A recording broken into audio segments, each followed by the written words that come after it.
Assalamualaikum dear students. Today we will discuss how to write an argumentative essay. So let's start. So an argumentative essay, first we will start from introduction.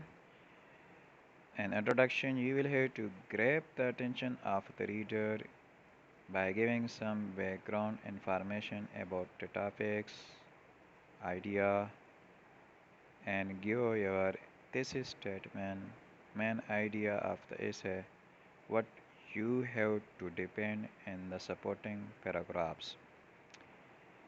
Introduction में सबसे पहले तो आपने background information देनी है और जो reader है उसका अटेंशन जो है ना लेना है।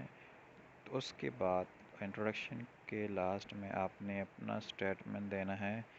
दिस स्टेटमेंट का मतलब ये है कि आप एक चीज़ को सपोर्ट कर रहे हैं। फॉर एग्ज़ाम्पल आप बाइक कराची में बाइक की यूजेस के बारे में बता रहे, तो आप अगर उसके सपोर्टिंग में हैं तो आप जितनी भी स्टेटमेंट वगैरह है आप उसके बाइक की फेवर में बताएंगे, ठीक है।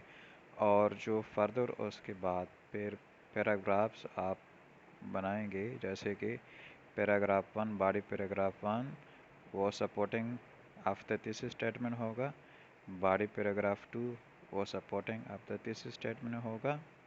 मतलब इन पहले दो पैराग्राफ में आप जो है ना बाइक की फेवरेटिज्म के बारे में बताएंगे, उसके फ़ायदे के बारे में बताएंगे, ठीक है। और बॉडी पैराग्राफ 3 में आप अपोजिंग द थीसिस स्टेटमेंट जो बाइक के नुकसान है उसके बारे में बताएंगे, आर्गूमेंट करेंगे।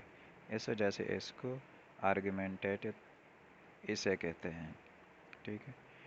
लास्ट में फिर आप कंक्लूजन लिखेंगे। Conclusion include recap your ideas, restate this statement and other words. Conclusion में आप क्या कंक्लूड करते हैं अपने सपोर्टिंग आइडियाज से और अपोजिंग आइडियाज से। एक्चुअली इन द आर्गुमेंटेटिव ऐसे आपने अपनी रीडर को कन्विंस करना होता है अपने पॉइंट के ऊपर।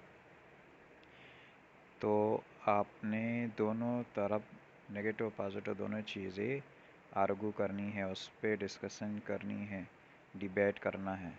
इस वजह से इसको आर्गुमेंटेटिव इससे कहते हैं। Hope you understand. Thank you for watching. अल्लाह हाफ़िज़।